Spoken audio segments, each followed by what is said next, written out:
الحمدللہ نحمدہ ونستعینہ ونستغفرہ ونؤمن بہ ونتوکل علیہ ونعوذ باللہ من شرور انفسنا ومن سیئات اعمالنا من يهده الله فلا مضل له ومن يضلله فلا هادي له ونشهد أن لا إله إلا الله وحده لا شريك له ولا نظير له ولا مشير له ولا معين له ونشهد أن سيدنا وسندنا وحبيبنا وشفيعنا ومحبوبنا محمدا عبده ورسوله أما بعد فأعوذ بالله من الشيطان الرجيم بسم الله الرحمن الرحيم إلا تنصروه فقد نصره الله إذ أخرجه الذين كفروا ثاني اثنين إذ هما في الغار إذ يقول لصاحبه لا تحزن إن الله معنا وقال النبي صلى الله عليه وسلم ارحم امتی بامتی ابو بکر او کما قال علیہ الصلاۃ والسلام صدق اللہ العظیم وصدق رسولہ النبی الکریم۔ محترم بزرگوں، بھائیوں، پچھلا جمعہ آپ حضرات کے سامنے خلیفہ بلا فصل سیدنا ابو بکر صدیق رضی اللہ تعالیٰ عنہ کی شان میں پڑھایا تھا۔ آج بھی حضرت ابو بکر صدیق رضی اللہ تعالیٰ عنہ کی فضیلت اور شان اور منقبت کو بیان کروں گا۔ ابو بکر صدیق رضی اللہ تعالی عنہ، آپ کا نام عبداللہ ہے۔ اسلام لانے سے پہلے آپ کا نام عبد الکعبہ تھا۔ عبد الکعبہ کا مطلب ہے کعبہ کا بندہ۔ جب اسلام لائے تو نبی کریم صلی اللہ علیہ وآلہ وسلم نے آپ کا نام عبداللہ رکھا تھا۔ ایک روایت میں آتا ہے حضرت جبرائیل علیہ السلام نبی کریم صلی اللہ علیہ وآلہ وسلم کے پاس تشریف لائے، کافی دیر آپ کے پاس ٹھہرے رہے ایک کنارے پر۔ وہاں سے گزر ہوا ابو بکر صدیق رضی اللہ تعالی عنہ کا، تو جبرائیل علیہ السلام نے دیکھ کر کہا یا رسول اللہ یہ تو ابو قحافہ کے بیٹے ہیں۔ ابو قحافہ یہ کنیت ہے اور نام ہے عثمان۔ ابو بکر صدیق رضی اللہ تعالیٰ عنہ کے والد کا نام عثمان تھا اور ان کی کنیت ابو قحافہ تھی۔ تو جبرائیل علیہ السلام نے کہا یا رسول اللہ یہ تو ابو قحافہ کے بیٹے ہیں، یعنی عثمان کے۔ آپ نے فرمایا کہ آپ آسمانوں میں انہیں پہچانتے ہیں؟ تو جبرائیل علیہ السلام نے قسم اٹھا کر کہا یا رسول اللہ قسم اس ذات کی جس نے آپ کو نبی برحق بنا کر بھیجا، وہاں آسمانوں میں زمین سے بھی یہ زیادہ مشہور ہے، اور آپ کا لقب تھا صدیق، ابو بکر صدیق رضی اللہ تعالیٰ عنہ، آپ کا لقب صدیق تھا، آسمان میں آپ کا لقب صدیق تھا۔ اللہ کے نبی کو بڑا آپ سے پیار تھا، بڑا ایک لاڈ تھا، ایسا پیار، اتنا لاڈ تھا کہ آج بھی سینے کے ساتھ لگا کر آرام فرما ہے روضہ مبارک میں، آپ سے بڑا پیار کیا کرتے تھے۔ حدیث میں آتا ہے آپ نے فرمایا، نبی کریم صلی اللہ علیہ وسلم نے فرمایا قیامت والے دن اللہ تعالی لوگوں کے لیے عام تجلی فرمائیں گے، لیکن لِأَبِي بَكْرٍ الصدیق خاصتاً ابو بکر صدیق کے لیے ایک خاص قسم کی تجلی ہوگی۔ اور حدیث میں آتا ہے آپ نے فرمایا ارحم امتی بامتی ابو بکر، کہ میری امت میں سب سے زیادہ جو رحم دل ہے وہ ابو بکر صدیق رضی اللہ تعالی عنہ ہے۔ اور ایک حدیث میں آتا ہے آپ علیہ الصلوۃ والسلام نے فرمایا کہ خیر جو ہے اس کی 360 خصلتیں ہیں، عادتیں ہیں، کہتے ہیں نا کہ فلاں بندے میں یہ عادت پائی جاتی ہے، خیر جو ہوتی ہے جس کے بارے میں حدیث میں آتا ہے، آپ نے فرمایا من یرید اللہ بہ خیرا یفقہہ فی الدین، جس سے اللہ خیر کا ارادہ فرماتے ہیں اس کو دین کی سمجھ عطا فرماتے ہیں۔ تو خیر کی 360 عادات خصلتیں ہیں، اور آپ نے فرمایا کہ جس میں ایک خصلت، ایک عادت بھی ہوگی وہ جنت میں جائے گا۔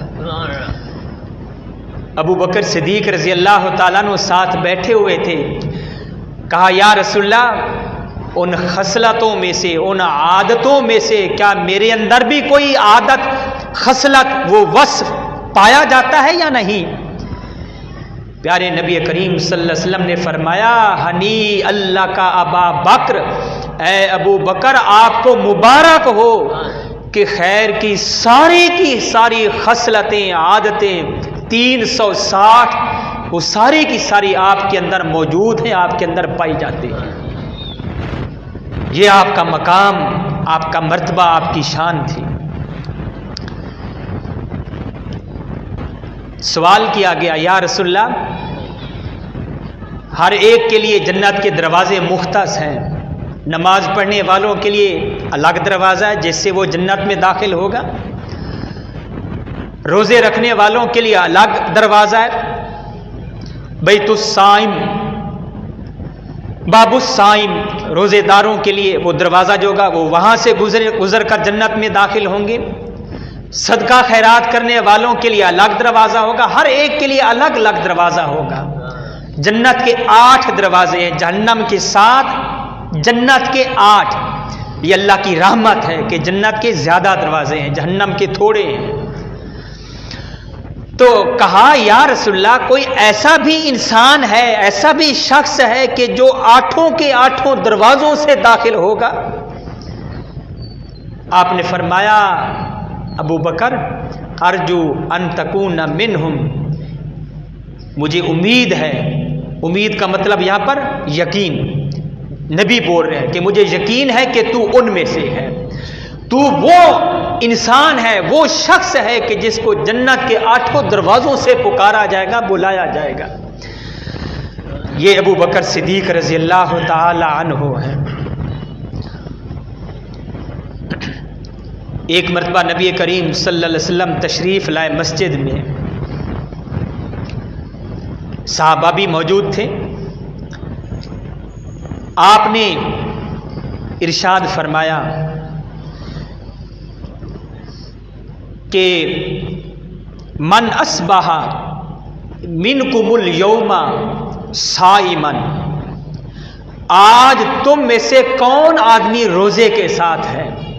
من اصبح منکم الیوم صائما، آج روزہ کس نے رکھا ہوا؟ رمضان کا مہینہ نہیں تھا وہ، کیونکہ اس کے بارے میں تو پوچھنے کی ضرورت نہیں، وہ تو فرض ہے۔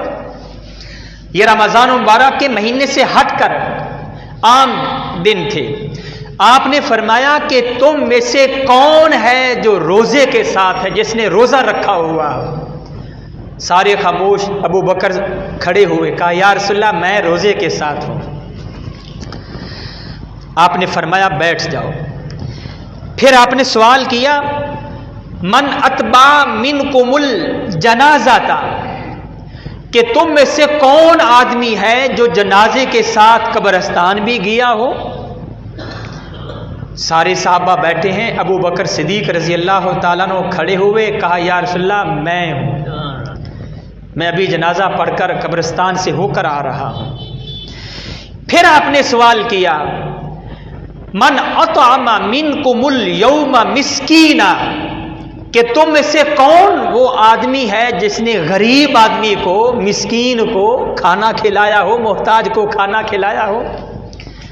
ابھی میرے سامنے ماہر صاحب وہ 2-3 طالب علموں کو پیسے دے رہے تھے، یہ بڑی برکت کی بات ہے۔ یہ جو قرآن مجید یہاں پر پڑھ رہے ہیں، حفظ کر رہے ہیں، یہ رسول اللہ صلی اللہ علیہ وسلم کے مہمان ہیں، یہ عام بچے نہیں ہیں، یہ ذہن میں رکھنا۔ یہ وہ بچے ہیں کہ جن کے پاؤں کے نیچے فرشتے پر بچھاتے ہیں، یہ حدیث میں آتا ہے۔ صبح سے لے کر شام تک، رات تک قرآن مجید پڑھتے رہتے ہیں، پڑھتے رہتے ہیں، پڑھتے رہتے ہیں، اور پھر یہاں سے حافظ قرآن نکلتے ہیں۔ اللہ تعالیٰ ان مدارس کی حفاظت فرمائے۔ دعائیں کیا کرو اور ان کا تعاون بھی کیا کرو، بڑھ چڑھ کر تعاون کیا کرو۔ ہر مہینے کوئی 200-300 تو بالکل معمولی سے ہیں، اب تو بچے بھی روزانہ 100-200 کھا جاتے ہیں، چھوٹے چھوٹے بچے۔ اس لیے ہمیں یہ خوشی ہونی چاہیے کہ ان کی ہم خدمت کرتے ہیں۔ اصحاب صفہ، نبی کریم صلی اللہ علیہ وسلم نے بھی مدرسہ بنایا تھا، ان کو اصحاب صفہ کہتے تھے۔ صفہ ایک چبوترا ہوتا تھا، وہاں پر وہ دین سیکھنے کے لیے آتے تھے، قرآن مجید سیکھنے کے لیے آتے تھے، مسائل سیکھنے کے لیے صحابہ کرام آتے تھے۔ ایسے بھی صحابہ تھے جو سارا دن رات وہاں پر پڑے رہتے تھے، اور پھر ان کے کھانے کا انتظام صحابہ نے اپنے گھروں سے کیا ہوا تھا۔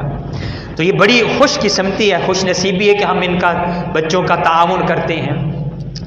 آپ نے فرمایا کہ کون ہے جس نے مسکین کو، غریب کو کھانا کھلایا ہو؟ بیٹھے صحابہ کرام۔ ابو بکر کھڑے ہوئے، یا رسول اللہ میں ہوں جس نے غریب آدمی کو کھانا کھلایا ہے۔ سبحان اللہ۔ پھر آپ نے فرمایا کہ من عادا منکم المریضا، تم میں سے کون آدمی ہے جس نے مریض آدمی کی، بیمار آدمی کی تیمارداری کی ہو، عیادت کی ہو؟ سارے صحابہ بیٹھے ہیں۔ ابو بکر صدیق رضی اللہ تعالیٰ عنہ کھڑے ہوئے، کہا یا رسول اللہ میں نے بیمار آدمی کی تیمارداری کی ہے، عیادت کی ہے۔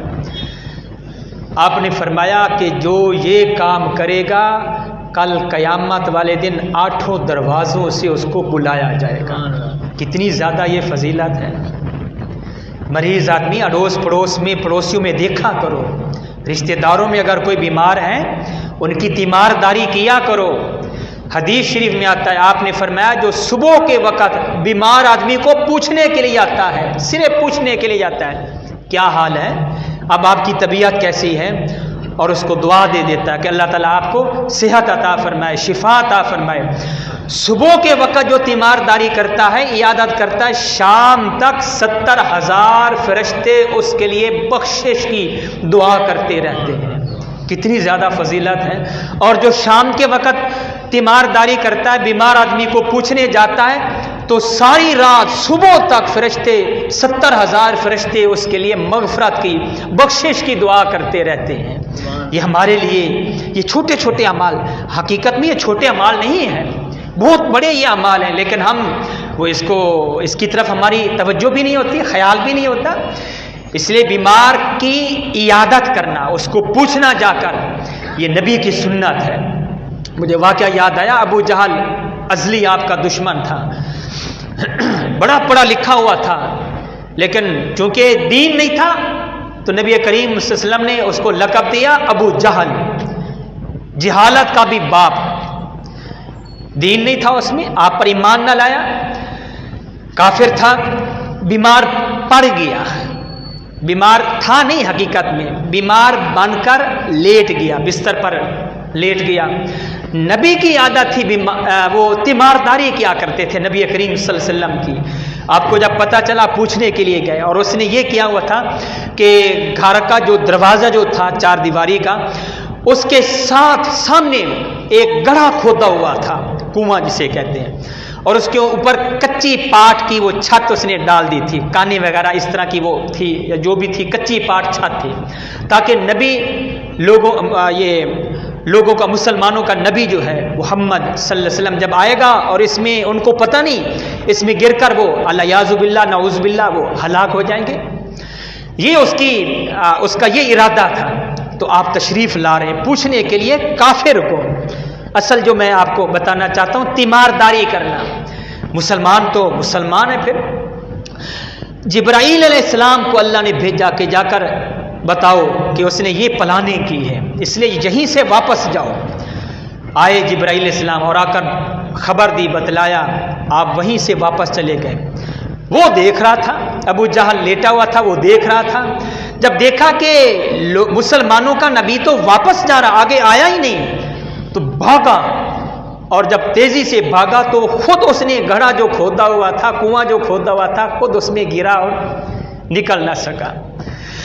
تو کہنے کا، بات کرنے کا مقصد عیادت کرنا، تیمارداری کرنا، مریضوں کو، بیماروں کو پوچھنا، اس کی بڑی فضیلت ہے۔ تو بہرحال میں عرض کر رہا تھا ابو بکر رضی اللہ تعالیٰ عنہ کی فضیلت، آپ کا کیا شان، آپ کا کیا مقام اور مرتبہ ہے، آپ کی کیا شان ہے۔ حضرت علی رضی اللہ تعالیٰ عنہ نے ان سے سوال کیا گیا کہ سب سے بڑا عالم کون ہے؟ حدیث میں تو آپ نے سنا نا، وہ آپ نے فرمایا تھا، وہ حدیث پوری آپ کو نہیں بتائی جاتی، شروع والے جو الفاظ ہیں وہ آپ کو نہیں سنائے جاتے، آپ کو بتائے بھی نہیں جاتے، صرف آخری جملہ بتایا جاتا ہے حضرت علی رضی اللہ تعالیٰ عنہ کے بارے میں، انا مدینۃ العلم و علی بابوہا۔ آپ نے فرمایا کہ میں علم کا شہر ہوں، علی اس کا دروازہ ہے۔ آپ کو صرف یہی بتایا جاتا ہے، پوری حدیث آپ کو نہیں سنائی جاتی۔ وہ جیسے عام لوگ جاہل جو راہ راست سے جو ہٹے ہوئے ہوتے ہیں اور بالکل وہ شریعت کے وہ پابند بھی نہیں ہوتے، نہ ان کی شکل و صورت شریعت کے مطابق ہوتی ہے، کہتے ہیں ہماری نماز، بلکہ وہ یہ کہتے ہیں نماز ہے ہی نہیں، اور حوالہ کیا دیتے ہیں، وہ کہتے ہیں قرآن میں آتا لا تقربوا الصلاۃ، نماز کے قریب نہ جانا۔ اب وہ اگلا جو جملہ جو ہے قرآن مجید کے اگلے جو الفاظ ہیں وہ آپ کے سامنے نہیں پڑھیں گے کہ کس وقت نماز کے قریب نہیں جانا، وہ قرآن میں بتا رہا ہے وَأَنْتُمْ سُكَارَىٰ، کہ جب تم نشے کی حالت میں ہو اس وقت نماز کے قریب نہیں جانا۔ لیکن آپ کو وہ جاہل لوگ جو ہوتے ہیں اکثر یہ ننگ دھڑنگ جو پیر بنے ہوئے، اللہ ان سے ہماری حفاظت فرمائے۔ پیر وہ ہوتا ہے جس کو دیکھ کر خدا یاد آئے، جس کو دیکھ کر مصطفیٰ یاد آئے، کہ ہمارا دل اسلام کی طرف مائل ہو، اللہ کی طرف، اللہ کے رسول کی اطاعت کی طرف ہمارا دل مائل ہو۔ ان سے بچ کر رہنا چاہیے جو یہ کہتے ہیں کہ نماز کے قریب بھی نہ جاؤ۔ تو بہرحال حضرت علی المرتضیٰ سے سوال کیا گیا کہ سب سے بڑا عالم کون ہے؟ ان کے ذہن میں تھا کہ اپنے بارے میں بتائیں گے، تو آپ نے فرمایا کہ سب سے بڑا عالم ابو بکر صدیق ہے، اور اس پر دلیل دی، دلیل یہ دی کہ پیارے حبیب کا یہ فرمان ہے کہ امام اس کو بناؤ جو سب سے بڑا عالم ہو۔ اور نبی کریم صلی اللہ علیہ وسلم نے اپنی زندگی میں کس کو امام بنایا تھا؟ اپنے مصلی پر کس کو کھڑا کیا تھا؟ ابو بکر صدیق رضی اللہ تعالی عنہ کو مرو ابا بکر، کہ ابو بکر کو حکم دو فلیصلی بالناس، کے لوگوں کو نماز پڑھائے۔ تو علی المرتضیٰ رضی اللہ تعالیٰ نے فرمایا کہ سب سے بڑا عالم ابو بکر صدیق ہے۔ پھر پوچھا گیا کہ سب سے بڑا سخی کون ہے، سخاوت کرنے والا کون ہے؟ تو آپ نے فرمایا کہ سب سے بڑا سخی جو ہے وہ بھی ابو بکر صدیق رضی اللہ تعالیٰ عنہ، کہ اپنا سب کچھ لٹا دیا تھا، سارا کچھ اپنے حبیب پر، نبی کریم صلی اللہ علیہ وسلم پر لٹا دیا تھا. گھر میں کچھ بھی سوئی تک بھی گھر میں نہیں چھوڑا تھا، حتیٰ کہ یوں دیوار کے اوپر ہاتھ لگاتے تھے کہ کوئی سوئی وہاں پر نہ وہ لٹکی ہوئی ہو، اگر ہو تو وہ بھی میں خزانے میں چندے میں جمع کروا دوں. تو آپ نے فرمایا کہ سب سے بڑا سخی وہ ابو بکر صدیق رضی اللہ تعالی عنہ، جس نے اپنا سب کچھ لٹا دیا تھا. ہجرت کی رات میں دیکھ لیجئے، سخت پہرا ہے، خطرناک رات ہے ہجرت والی رات. نبی کریم صلی اللہ علیہ وسلم خود چل کر ابو بکر صدیق کے دروازے پر جا رہے. اعتماد تھا، رحماء بینہم، اعتماد تھا یہ. اور آج یہ کہا جاتا ہے کہ باغ کھا گئے تھے، باغ فدق کھا گئے تھے. انہوں نے تو اپنا سب کچھ لوٹا دیا تھا.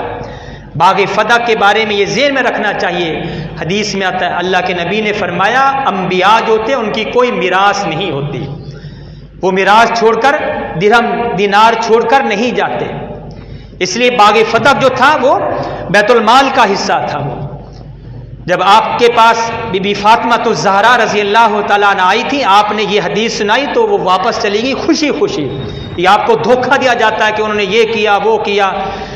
ایک بات میں آپ کے سامنے عرض کرتا ہوں، جب چوتھے خلیفہ علی المرتضیٰ رضی اللہ تعالیٰ عنہ جب بنے تھے تو اس وقت بھی تو وہ باغ فتح تھا، تو اس وقت وہ کیوں نہیں دیا ان کو؟ حالانکہ خلافت ان کی تھی، طاقت ان کے پاس تھی، لیکن سارے یہ حضرات صحابہ کرام اہل بیت سب یہ جانتے تھے کہ انبیاء میراث چھوڑ کر نہیں جاتے. اس لیے یہ ذہن میں رکھنا چاہیے. پھر آپ سے سوال کیا گیا کہ سب سے بڑا بہادر کون ہے؟ تو علی المرتضیٰ رضی اللہ تعالیٰ نے فرمایا کہ سب سے بڑا بہادر، نڈر جسے کہتے ہیں، وہ بھی ابو بکر صدیق رضی اللہ تعالیٰ عنہ، کہ جب یہ غزوہ بدر تھا، چھپر جب آپ کے لیے بنایا گیا، اب پہرا کون دے گا؟ تو سوائے ابو بکر صدیق کے آگے کوئی بھی نہیں پڑا تھا. اس سے معلوم کہ سب سے بڑا جو بہادر جو ہے، نڈر جو ہے، وہ ابو بکر صدیق رضی اللہ تعالی عنہ ہے. آپ کا ہر اعتبار سے خیال کیا کرتے تھے. یہ ہجرت کی رات جب لے کر جا رہے ہیں اور پھر غار ثور پر جب جاتے ہیں تو اپنے کندھوں پر سوار کر لیتے ہیں، نبی کریم صلی اللہ علیہ وسلم کو اپنے کندھوں پر بٹھا لیتے ہیں جب آپ کے پاؤں مبارک زخمی ہو گئے تھے. اور پھر غار میں جب پہنچتے ہیں تو وہاں پر ابو بکر صدیق رضی اللہ تعالیٰ عنہ عرض کرتے ہیں یا رسول اللہ آپ باہر ٹھہریے، میں اندر داخل ہوتا ہوں، غار کی صفائی کرتا ہوں. اذہما فی الغار ثانی اثنین اذہما فی الغار، دو میں سے دو کے یہ اللہ تعالیٰ کے بعد دو، ابو بکر صدیق رضی اللہ، نبی کریم صلی اللہ علیہ وسلم اور ابو بکر صدیق رضی اللہ تعالیٰ عنہ. اذہما فی الغار، جب دونوں غار میں تھے آپ نے صفائی کر لی، سوراخ وغیرہ سارے بند کر لیے تھے. ایک وہ سوراخ رہ گیا تھا، اپنا کرتا اتارا اور اس سوراخ کے اندر وہ کرتا دے دیا، اس سوراخ کو بند کر دیا. اور پھر اس کے بعد کہا یا رسول اللہ اب تشریف لائیے، اور پھر یوں اپنی گود میں نبی کریم صلی اللہ علیہ وسلم کو لٹایا اور پھر کہا یا رسول اللہ آپ یہاں پر آرام کیجیے، آپ سو جائیے، آپ تھکے ہوئے ہیں. جب نبی کریم صلی اللہ علیہ وسلم آرام کرتے ہیں، ابو بکر صدیق رضی اللہ تعالیٰ عنہ کی نظر جو ہوتی ہے وہ چہرہ نبوت پر، کیا منظر ہوگا. اور ابو بکر صدیق رضی اللہ تعالیٰ عنہ پہرا دے رہے ہیں، خطرناک رات پہرا دے رہے ہیں. جب آتے ہوئے دیکھا دشمنوں کو کہ یا رسول اللہ وہ تو آ رہے ہیں اور غار تک پہنچ چکے ہیں. اذہما فی الغار اذ یقول لصاحبہ، جب ابو بکر صدیق رضی اللہ تعالیٰ نے دیکھ کر کہا یا رسول اللہ وہ تو پہنچ چکے ہیں، دل میں خوف غم کہ میرے حبیب میرے پیارے نبی کریم صلی اللہ علیہ وسلم کو تکلیف نہ پہنچائے. تو آپ نے فرمایا لا تحزن، اے ابو بکر غم نہ کر. حزن خوف یہ دو لفظ ہوتے ہیں. خوف جو ہوتا ہے یہ بولا جاتا ہے جب صرف اپنی ذات کا خوف ہو، اپنی ذات کو تکلیف پہنچنے کا ڈر ہو، اس وقت لفظ خوف بولا جاتا ہے. اور حزن یہ اس وقت لفظ بولا جاتا ہے جب دوسرے کی جان کا خطرہ ہو، کہ دوسرے کی جان اب وہ اس خطرے میں ہے، اس وقت لفظ حزن بولا جاتا ہے. تو نبی کریم صلی اللہ علیہ وسلم نے فرمایا لا تحزن، اے ابو بکر غم نہ کر. کیوں؟ ان اللہ معنا، اللہ ہمارے دونوں کے ساتھ ہے، میرے ساتھ اور تیرے ساتھ، دونوں کے ساتھ اللہ تعالیٰ ہے. اللہ کی معیت ہمارے دونوں کے ساتھ ہے، اللہ کی مدد ہمارے دونوں کے ساتھ ہے. تو یوں آپ ان کی حفاظت کر رہے ہیں. جب جا رہے تھے کبھی دائیں دیکھتے ہیں، کبھی بائیں، کبھی دائیں ہو جاتے ہیں، کبھی بائیں ہو جاتے ہیں، کبھی آگے ہو جاتے ہیں، کبھی پیچھے ہو جاتے ہیں. نبی کریم صلی اللہ علیہ وسلم نے فرمایا اے ابو بکر یہ آپ کیا کر رہے ہیں؟ کبھی دائیں طرف ہو جاتے ہیں اور کبھی بائیں طرف ہو جاتے ہیں، کبھی آگے ہو جاتے ہیں، کبھی پیچھے ہو جاتے ہیں. تو عرض کی یا رسول اللہ جب میرے دل میں یہ خوف پیدا ہوتا ہے، ڈر پیدا ہوتا ہے کہ کہیں دشمن دائیں طرف سے نہ آپ کو تکلیف پہنچائے، میں دائیں طرف ہو جاتا ہوں. بائیں طرف سے آپ کو تکلیف نہ پہنچا دے، میں بائیں طرف ہو جاتا ہوں. آگے سے آپ کو کوئی دکھ اور تکلیف نہ پہنچا دے، آپ پر حملہ نہ کر دے، میں آپ کے آگے ہو جاتا ہوں. اور پیچھے سے اگر یہ میرے دل میں خوف ہوتا ہے، ڈر ہوتا ہے کہ پیچھے سے حملہ نہ کر دے، میں پیچھے ہو جاتا ہوں. یا رسول اللہ میں آپ کی حفاظت کے لیے آگے پیچھے دائیں بائیں ہو رہا ہوں. نبی کریم صلی اللہ علیہ وسلم خوش ہوتے ہیں. اور آپ نے ایک موقع پر فرمایا تھا کہ ابو بکر وہ انسان ہے، وہ شخص ہے کہ جس نے مجھے کبھی بھی تکلیف نہیں پہنچائی، میں ابو بکر سے راضی ہوں. علی المرتضیٰ رضی اللہ تعالیٰ عنہ فرماتے ہیں کہ وہ آدمی مومن ہو ہی نہیں سکتا، بلکہ یوں الفاظ آتے ہیں حدیث میں، آپ نے فرمایا کہ میری محبت اور ابو بکر اور عمر کا بغض یہ مومن کے دل میں جمع نہیں ہو سکتے، مومن کے دل میں جمع نہیں ہو سکتے. امام جعفر صادق رحمت اللہ علیہ وہ فرماتے ہیں ان دونوں شیخین کے بارے میں، ابو بکر رضی اللہ تعالیٰ عنہ اور عمر فاروق رضی اللہ تعالیٰ عنہ دونوں کے بارے میں فرماتے ہیں ہما عادلانی امامانی قاسطانی، کہ یہ دونوں آدمی جو ہیں یہ مومن بھی ہیں، امام بھی ہیں، عادل بھی ہیں، انصاف کرنے والے بھی ہیں. فعلیہما رحمت اللہ یوم القیامہ، کہ ان پر اللہ کی رحمت ہو قیامت کے دن تک.